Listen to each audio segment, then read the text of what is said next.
wa kana Allahu ghafurar rahima.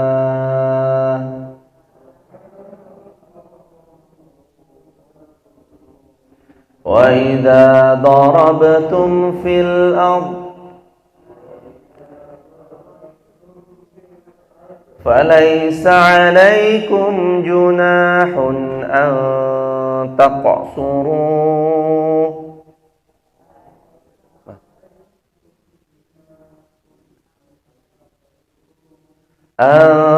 تقصروا من الصلاة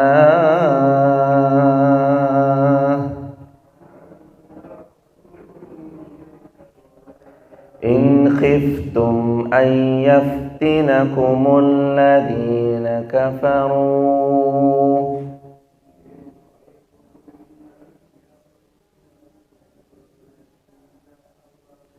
إن الكافرين كانوا لكم عدوا مبينا.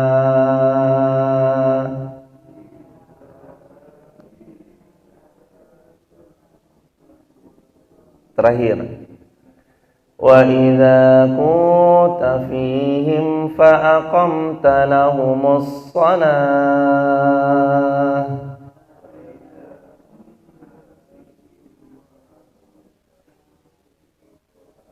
faltaqum ta'ifatum minhum ma'ak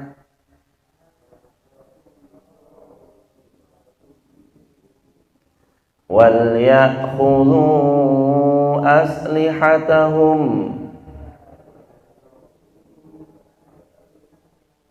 فَإِذَا سَجَدُوا فَلْيَكُونُوا مِنْ وَرَائِكُمْ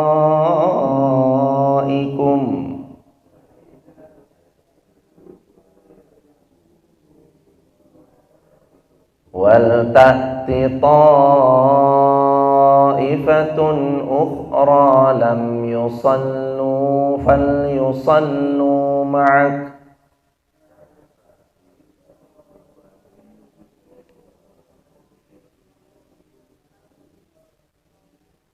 وَلْيَأْخُذُوا خِذْرَهُمْ وَأَسْلِحَتَهُمْ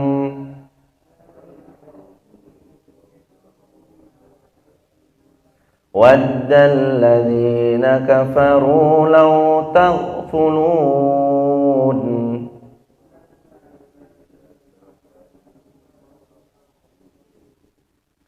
عَنْ أَسْلِحَتِكُمْ وَأَمْتِعَتِكُمْ فَيَمِيلُونَ عَلَيْكُمْ مَيْلَةً وَاحِدَةً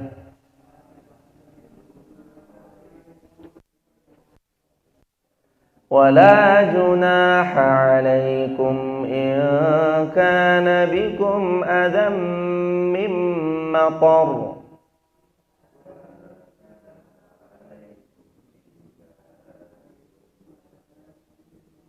أَوْ كُنتُم مَّرْضَىٰ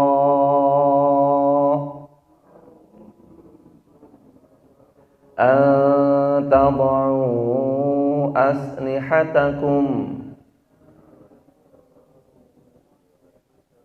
وخذوا حذركم إن الله أعد للكافرين عذابا مهينا.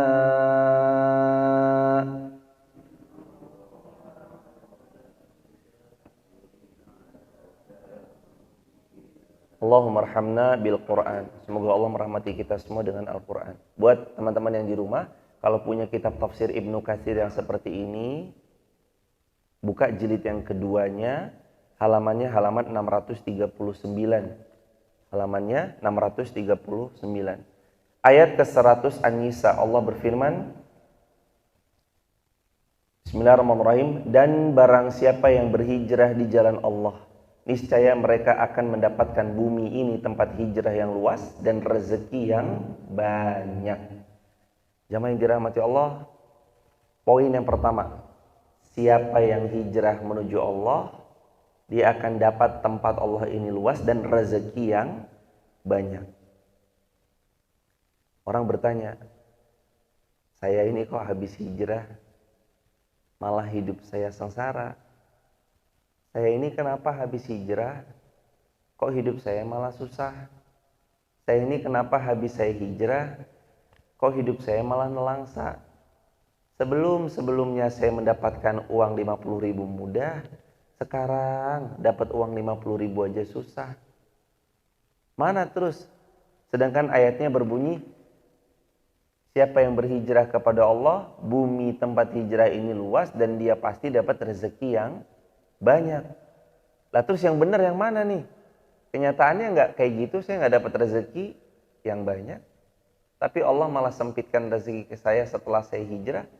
Hadirin, orang yang hijrah kepada Allah, kembalinya beliau kepada Allah, mungkin pada awal fase hijrahnya tidak langsung diberikan nikmat secara harta, tapi sudah pasti orang yang sejengkal melangkah menuju Allah, sudah Allah guyur dengan barokah yang begitu nyata karena dia bisa dekat sama Allah.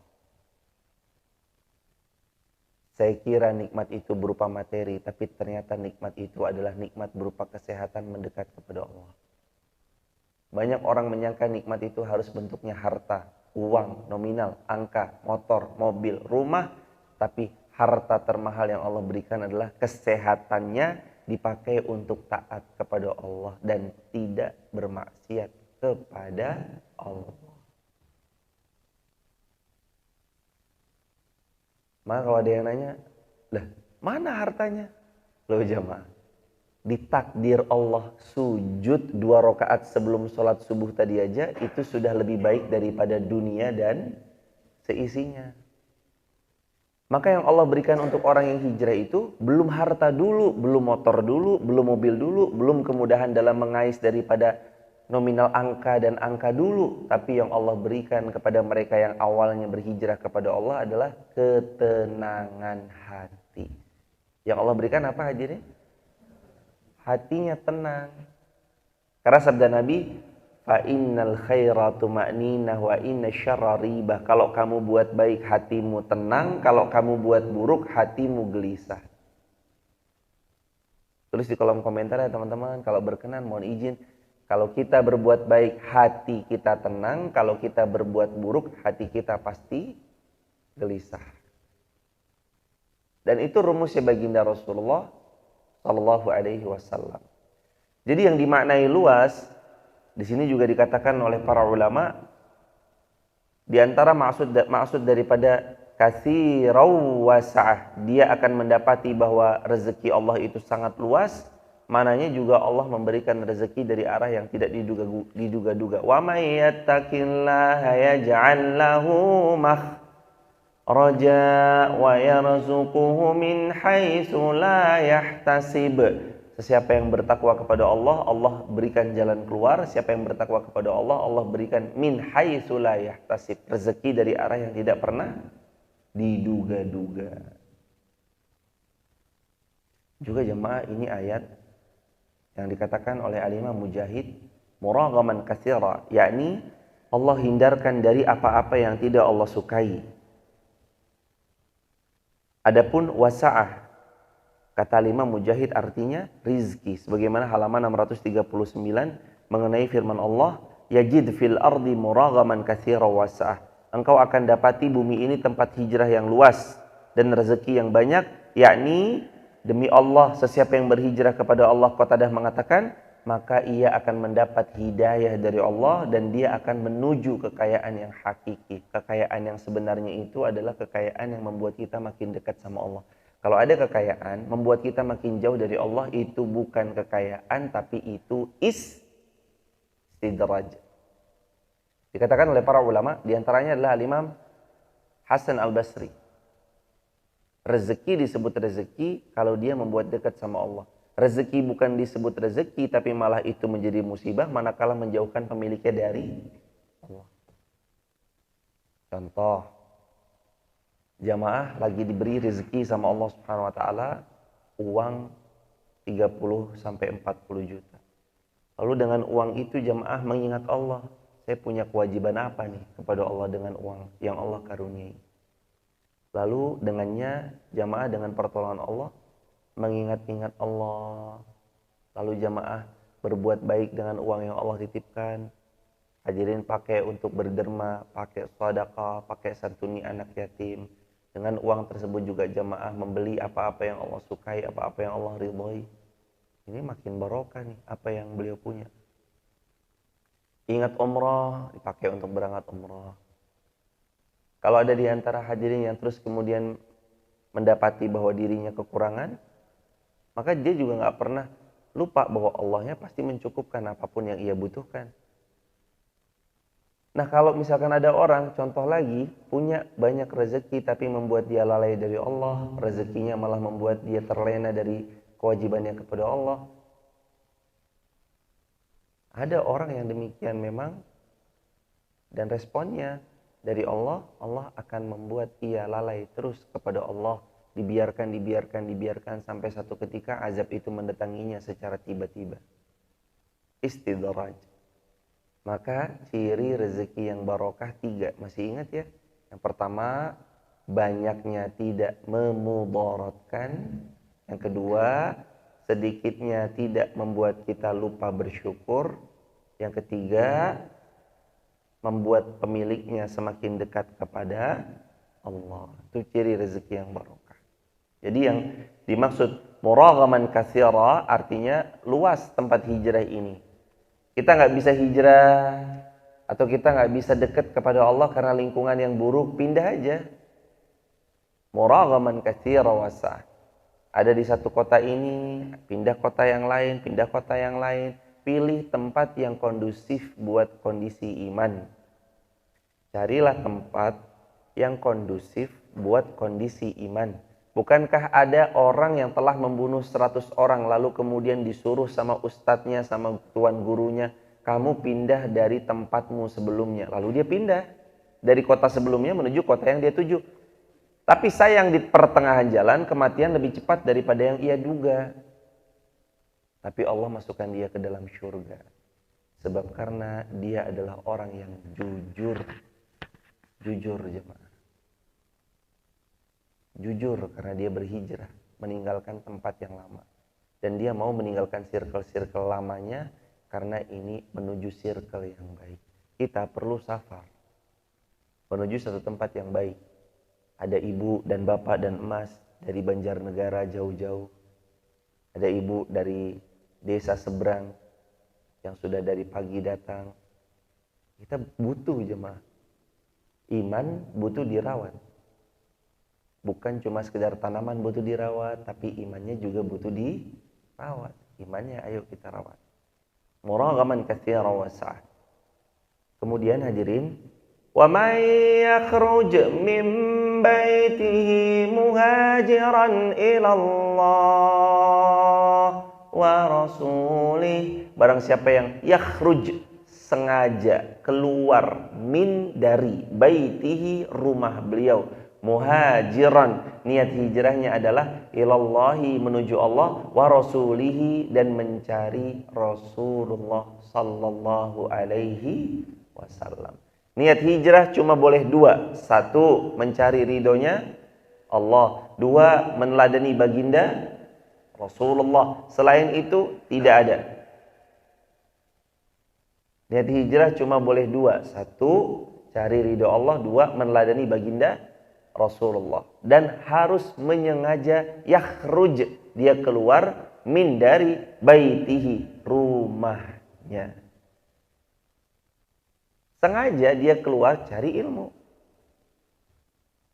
Mau kemana bu? Mau ngaji. Ya hati-hati, Bapak doain barokah ilmunya.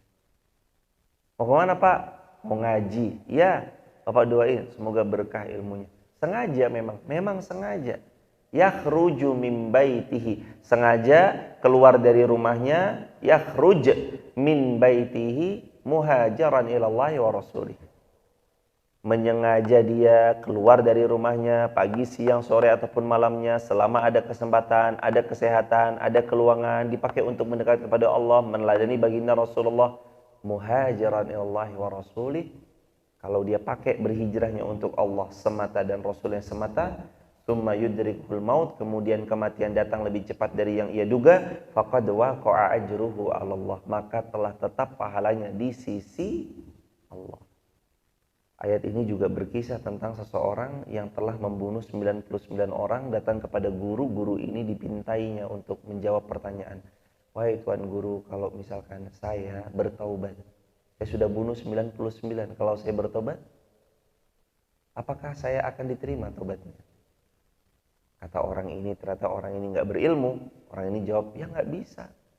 Kamu udah terlalu banyak bunuh orang. Akhirnya dibunuhlah sekalian orang itu. Dari 99 tambahan 1 jadi berapa?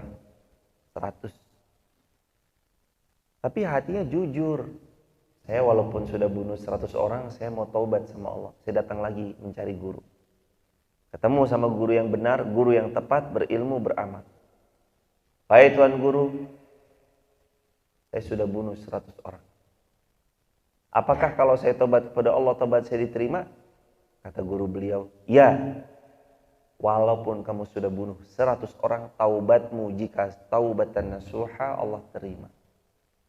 Gimana caranya wahai Tuan Guru? Kembali kepada Allah, berjanji jangan mengulangi, menyesali perbuatan itu. Hendaknya engkau mengisi hari-harimu setelah taubat dengan amal salih.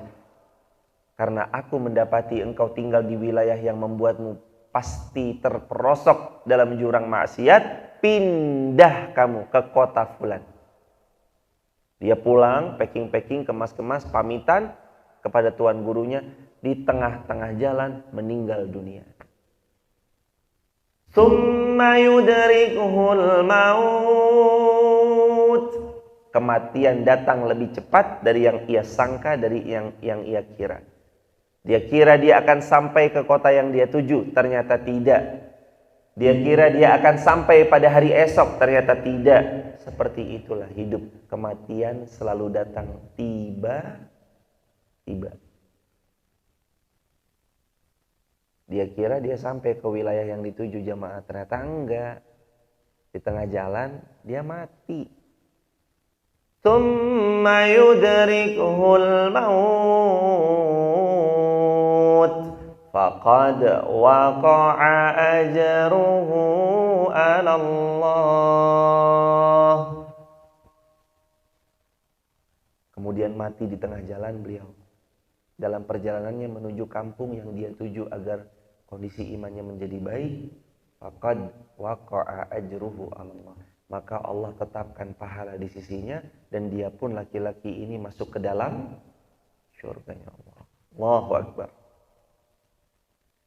Barang siapa yang keluar dari rumahnya, niatnya berhijrah, kemudian dia meninggal di pertengahan jalan, maka di sisi Allah lah dia memperoleh pahala orang-orang yang berhijrah, sebagaimana disebutkan dalam hadis Sahih Bukhari dan Muslim, juga dalam Sahih Ibnu Khuzaimah, dalam Musnad Imam Ahmad, Sunan Abu Daud, Sunan Tirmidzi, diriwayatkan dari Sayyidina Umar Ibn Al-Khattab bahwasanya ia berkata, Rasulullah SAW bersabda, innamal a'malu binniyah wa innamal likulli imri'in ma nawa, faman kanat hijratuhu ila Allah wa rasulih fa hijratuhu ila Allah wa rasulih, wa man kanat hijratuhu lid-dunya yusibuha aw imra'atin yankihuha fa hijratuhu ila ma hajara ilaih. Sabda Nabi, siapa yang niatnya benar, maka Allah akan memberikan dia pahala sesuai niatnya. Innamal a'malu bin niyah. Amalan kita itu dapat pahala tergantung niat. Niatnya karena manusia ya cuma dapat pujian manusia. Niatnya karena Allah ya dia akan dapat apa yang Allah suka. Wa innamal likulli imri'in ma nawa. Dari setiap yang dia niatkan pelan-pelan akan Allah wujudkan, dia dapatkan. Faman kanat hijratuhu ila Allah wa rasulih fa hijratuhu ila Allah wa rasulih. Ya kalau untuk Allah dan Rasulnya dia berhijrah, dapat Allah dan Rasulnya, pasti dapat Allah dan Rasulnya. Faman kanat hijratuhu lid-dunya, tapi kalau datang kepada apapun bentuknya kebaikan, tujuannya lid-dunya, untuk mencari dunia. Yusibuha, yang dia upayakan, awim ra'ah, atau mencari perempuan yang kiuha, yang hendak dia nikahi, fa hijratuhu ila ma hajara ilaih, maka hijrahnya cuma dapat itu saja. Cuma dapat itu saja. Ya kalau niatnya cuma dapat perempuan, ya dapat itu aja, nggak dapat apa-apa. Kalau niatnya supaya manusia muji, dapat itu aja, nggak dapat apa-apa. Hadis ini berlaku pada setiap amalan. Hadis ini berlaku pada setiap perlakuan. Hadis ini berlaku di tengah-tengah hati yang kadang terombang-ambing dalam niat yang salah. Fokus niat karena Allah. Yang lain-lain itu bonus.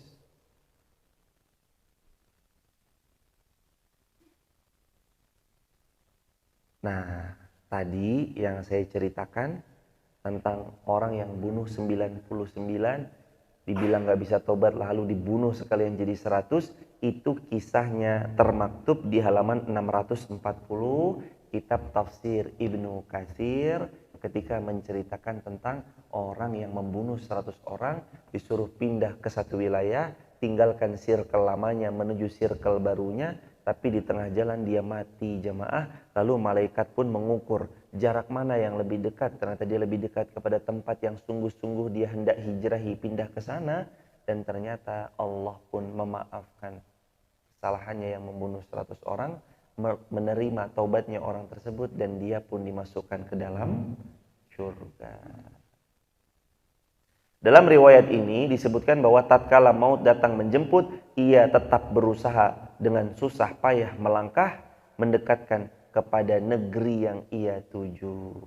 Bagaimana termaktub di dalam hadis riwayat Imam Bukhari, hadis riwayat Imam Muslim, dalam kitab Fathul Bari di jilid yang ke-6 di halaman 591. Jadi kisah itu juga termaktub dalam kitab Fathul Barinya Al-Imam Ibnu Hajar Al-Asqalani atau dalam kitab Ibnu Katsirnya Al-Imam Ibnu Katsir, kitab Al-Quranul Azimnya Al-Imam Ibnu Katsir. Halamannya halaman 640 sampai 641 jilid yang kedua ketika berkisah tentang orang yang membunuh 100 orang. Hikmahnya apa? Berusaha. Nomor 2. Berusahalah semaksimal mungkin menuju circle yang baik. Poin yang kedua, berusahalah semaksimal mungkin menuju circle yang baik. Belum punya teman yang baik, cari. Belum ada circle yang baik, dapati. Tapi saya udah cari-cari nggak ada, buat sendiri berarti. Selalu ada jalan untuk mereka yang mau jalan. Selalu ada alasan bagi mereka yang terus mencari alasan. Kalau beneran mau jalan, Allah kasih jalan. Tapi kalau memang nggak mau jalan, akan ada 1001 alasan. Orang tuh ya kalau mau belajar mobil sungguh-sungguh, ada jalannya jemaah. Ada yang ngajarin, ada yang nyiapin, ada yang diizinkan untuk pergi, silakan monggo. Tapi kalau nggak mau, ada aja alasan, ntar deh, males deh, kayaknya nanti aja deh, kayaknya bulan depan deh, udah bulan depan, ntar deh setahun depan, udah tahun depan, udah deh kapan-kapan. Nggak jadi-jadi, nggak rampung-rampung, nggak selesai-selesai. Orang kalau niat akan selalu ada jalan. Tapi kalau nggak niat akan selalu ada alasan. Tulis di kolom komentar ya teman-teman. Kalau niat selalu ada jalan. Tapi kalau nggak niat selalu ada 1001 alasan. Kita orang yang mana? Niat atau nggak niat? Kalau niat pasti ketemu jalan. Ini ibu-ibu dari Banjarnegara, bapak-bapak dari Banjarnegara lah kok subuh-subuh sampai Wonosobo ini kan kalau nggak pol niatnya susah jemaah.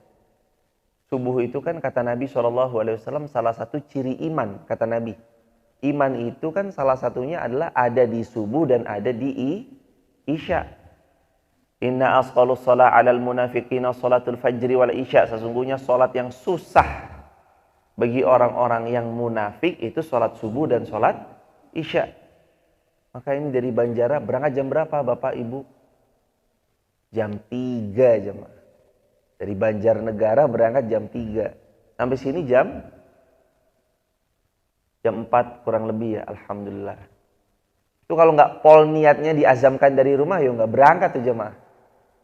Tapi karena diazamkan dari rumah, diniatkan, Kata Nabi SAW, siapa yang jalan gelap-gelap menuju masjid, Nabi bersabda, semua kegelapan yang dia rasakan dalam perjalanan, besok diganti pada hari kiamat dengan cahaya yang terang benderang menyinarinya. Kita jalan yang gelap-gelap, subuhan, ada yang lewat pertengahan sawah, ada yang lewat jalur utama, ada yang lewat sebelah sana. Itu besok Allah ganti gelapnya dengan cahaya pada hari kiamat. Juga kata Nabi, tidaklah orang melangkahkan kaki menuju masjid kecuali dapat dua hal. Satu, Allah tinggikan derajatnya. Yang kedua, Allah hapus setiap dosa-dosanya. Jadi sejauh itu jamaah melangkah, 1 jam jamaah melangkah, pahalanya semakin nambah, derajatnya semakin tinggi, dosanya digugurkan sama Allah. Setiap putaran roda, setiap bensin yang dikorbankan, Allah ganti semuanya insya Allah. Kembali dalam ayat ke-100. Summa yudrikhul mautu faqad waqa'a ajruhu 'ala Allah. Kemudian mati datang lebih cepat dari yang ia duga, dari yang ia kira, dari yang ia sangka, maka pahalanya tetap di sisi Allah.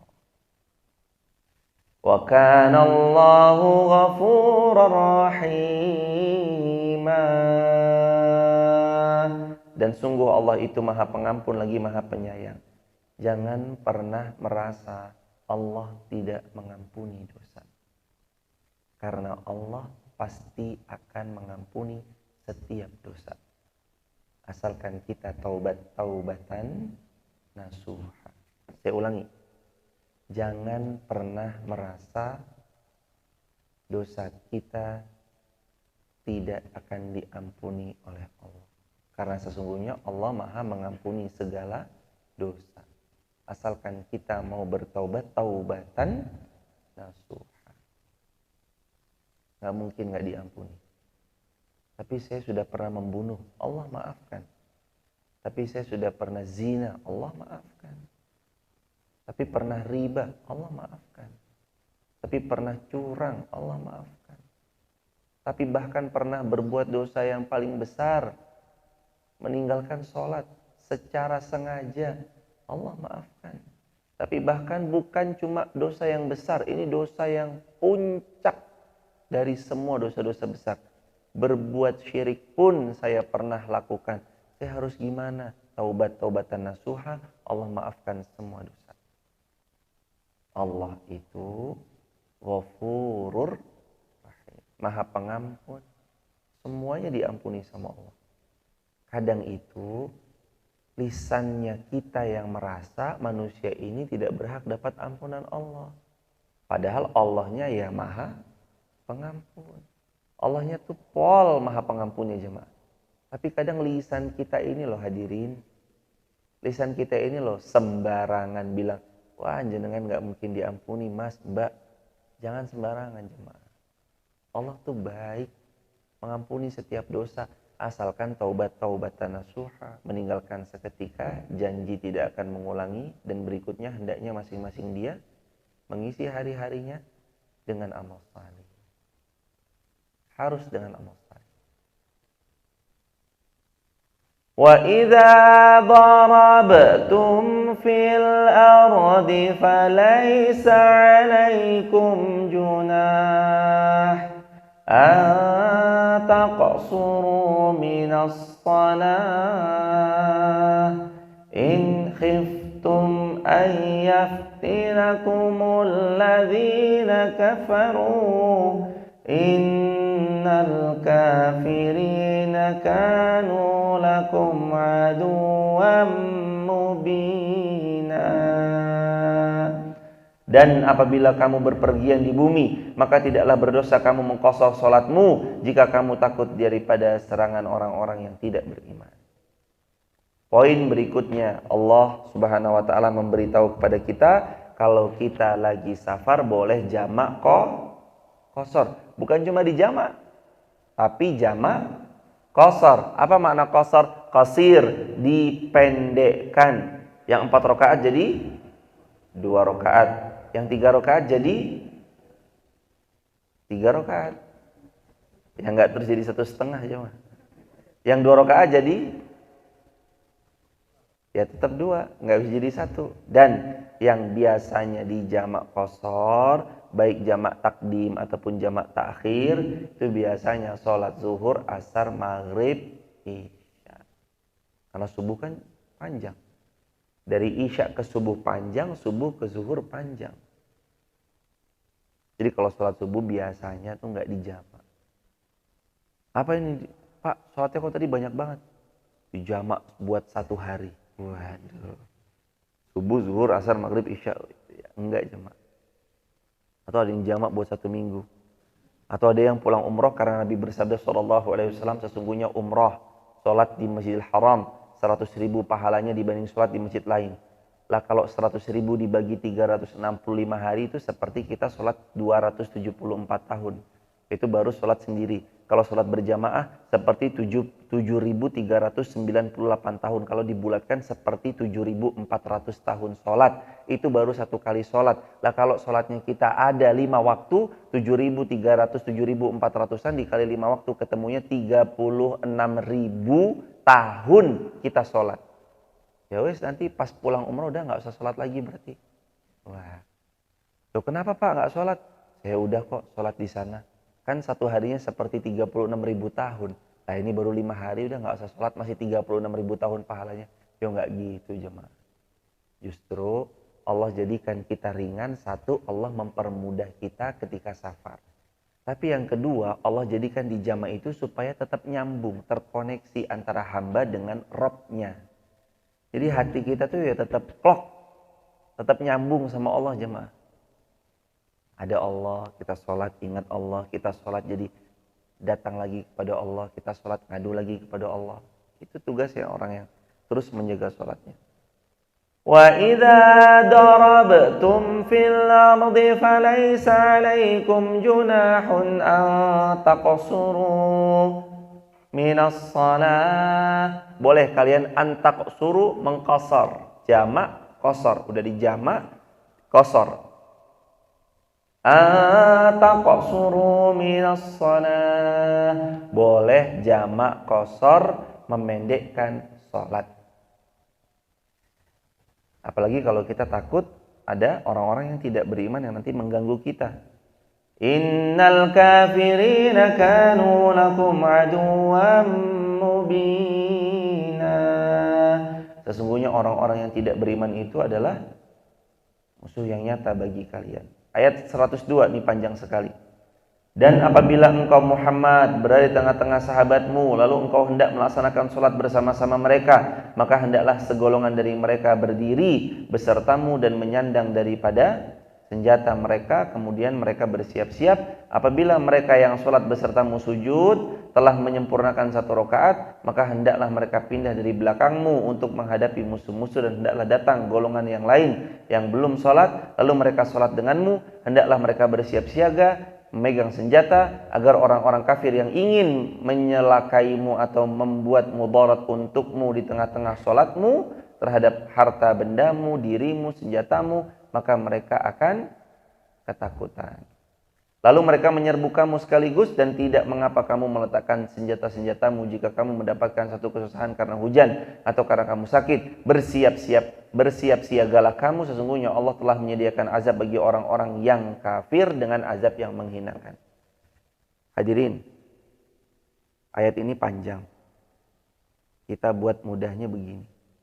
Boleh sholat itu rolling, gantian untuk menjaga.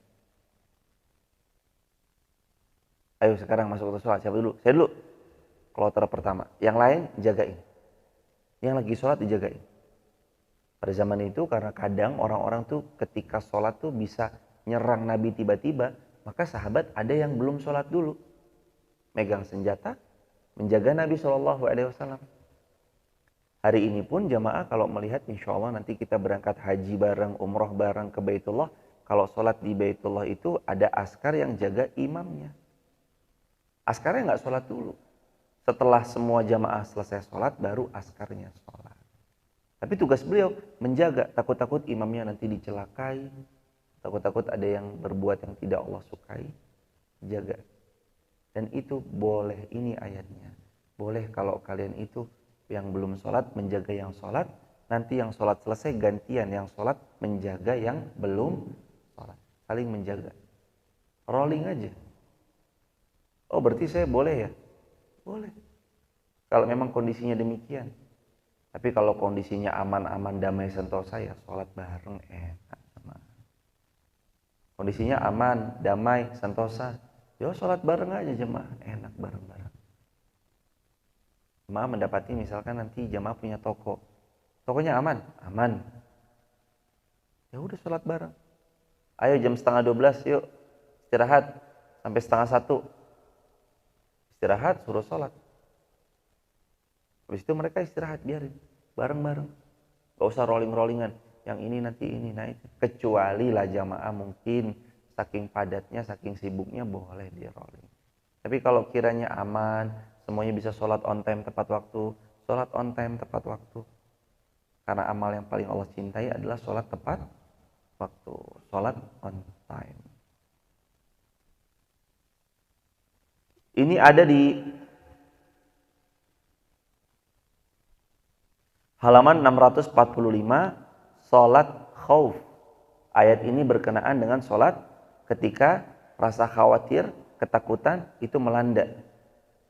Karena ketika musuh itu sedang mengancam, musuh itu bisa menyerang secara tiba-tiba, maka sholat khauf itu adalah sholat ketika yang lain menjaga orang-orang yang sholat nanti gantian menjaga orang-orang yang belum sholat. Sambil berjalan kaki ataupun di atas kendaraan, dan itu diperbolehkan menghadap ke arah mana saja, bahkan ketika sudah sedang sangat gentingnya, nggak bisa melakukan sesuatu kecuali harus berjalan, sholat dalam keadaan tersebut. Yang penting satu, jangan pernah meninggalkan sholat. Mau itu berdiri, mau itu duduk, mau itu berbaring, sholat.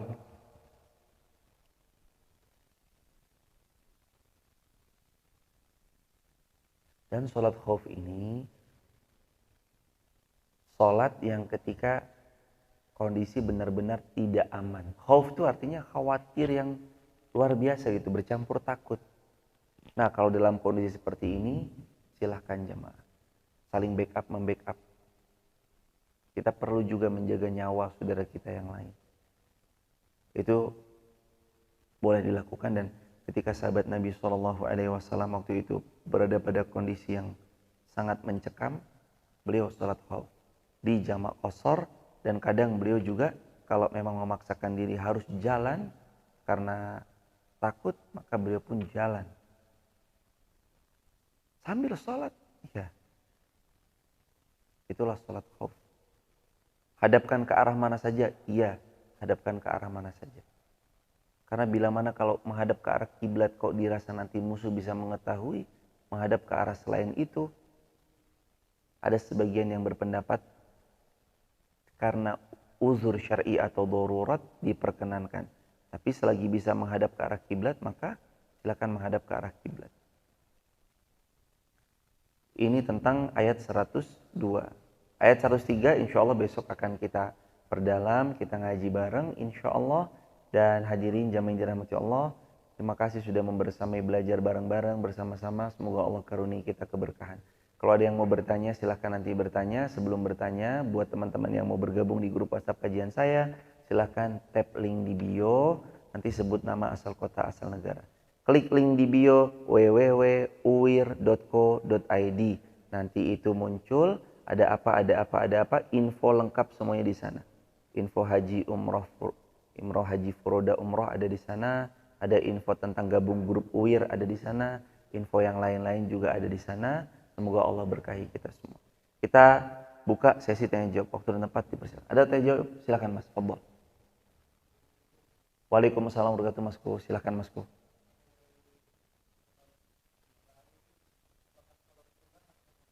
Sholat di kendaraan itu semua sholat. Nabi SAW sedang safar dan Nabi pernah turun dari untanya lalu sholat, atau pernah juga sholat di atas kendaraannya. Tentatif, tergantung kita bisanya yang mana. Kalau pas lagi bawa kendaraan sendiri bisa melipir, sendiri melipir ke masjid. Masjid kita banyak, alhamdulillah di Indonesia masjidnya banyak. Tapi kalau kita naik kereta, ya pasti nggak bisa nyuruh masinis berhenti toh jemaah. Masinis tolong berhenti dulu, saya mau sholat, melipir dulu. Nah kalau dalam kereta, sholat menghadap mana kursi duduk kita di kereta itu.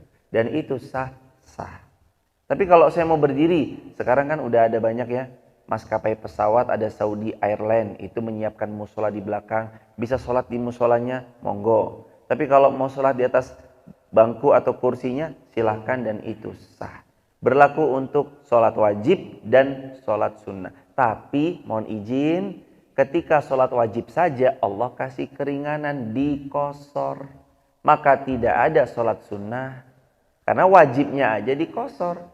Tidak ada sholat sunnah, supaya apa? Memudahkan. Lah saya nggak dapat pahala sholat sunnah dong. Nah ini ada hadis Nabi. Barang siapa yang terbiasa sholat sunnah, ketika kemudian beliau bersafar, tidak sholat sunnah, karena beliau biasanya sholat sunnah, Allah berikan pahala sholat sunnah sebagaimana mukiman sahihan. Ketika dia mukim, ketika dia dalam keadaan sehat. Karena sebab ketika dia safar, dia sudah jadi orang yang karena sebab sebelum safar dia sudah jadi orang yang biasa sholat sunnah. Jadi safar itu memudahkan, safar itu menggembirakan. Qasar Allah suka jika hambanya diberi rukhsah keringanan, lalu dia mengambil keringanan yang Allah berikan. Begitu Mas, barakallahu fikum. Barakallahu.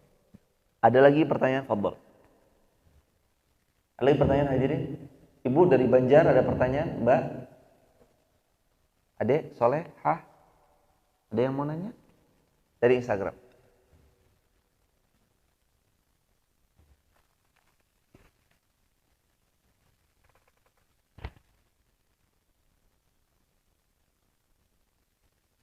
Pertanyaan dari Instagram Arsyih El-Rafa. Assalamualaikum. Waalaikumsalam.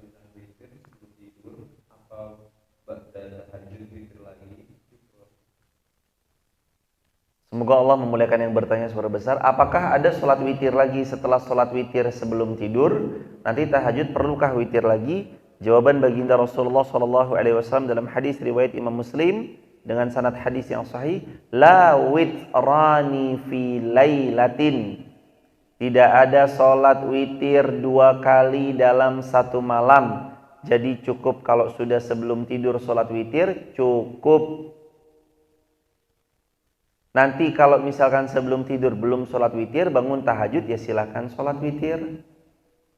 Tapi kalau misalkan sudah witir sebelum tidur, nanti bangun tahajud, maka dicukupkan dengan sholat tahajud saja karena sudah witir. Dan witir dalam 1 malam itu cukup 1 kali. Begitu kata Nabi SAW. Barakallahu fikum, semoga terjawab. Ada lagi, silakan Mas.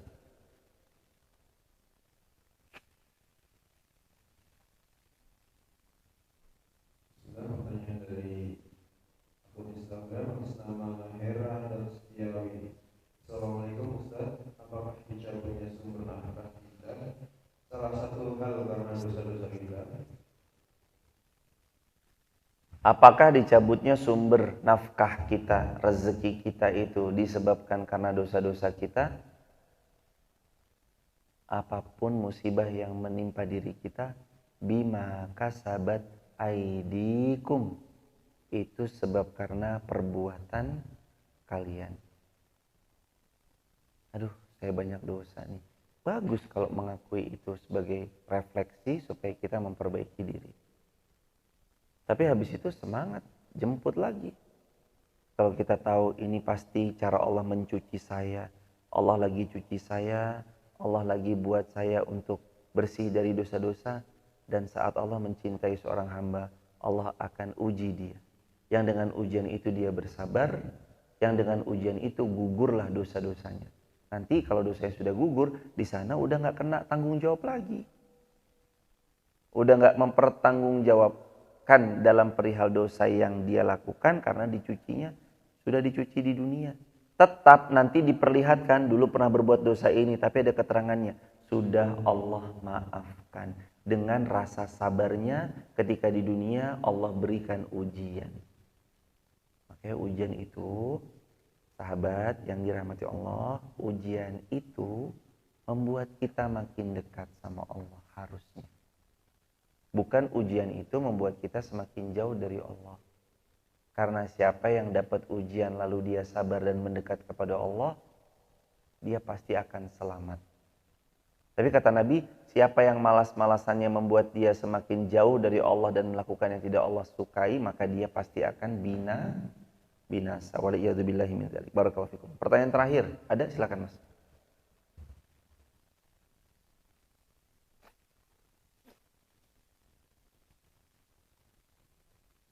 Pertanyaan dari akun Instagram bersama Dewi _, apa hukum memancing kebaya di mana kita biasakan juga ikan ditebar ke kolam dan kita mancing bisa dapat bisa enggak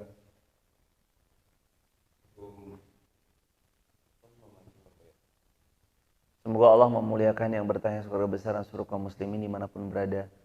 Apapun yang sifatnya ada biaya pendaftaran, tidak terbatas dalam satu cabang olahraga atau satu cabang yang tadi, hobi, tapi kalau ada uang biaya pendaftaran, lalu dari uang ini ya bisa dapat ya bisa enggak. Artinya uang ini ya pakai uang, kadang ya dapat, kadang ya enggak. Kalau dapat untung, kalau enggak dapat ya berarti rugi. Atau ketika orang ini telah membayar, nanti ada perlombaan yang mana orang yang juara satunya itu mendapatkan dari uang perlombaan tersebut, maka dekat itu dengan judi. Sebaiknya ditinggalkan, sebaiknya dihindari. Itu sebaiknya ditinggalkan, sebaiknya dihindari. Kecuali Anda yang pure, nggak ada biaya pendaftaran, ya mancing-mancing aja, dapat ya alhamdulillah, nggak dapat ya wes gitu. Anda masuk ke tengah lautan, di lautan Anda mancing gitu sama teman-teman semuanya.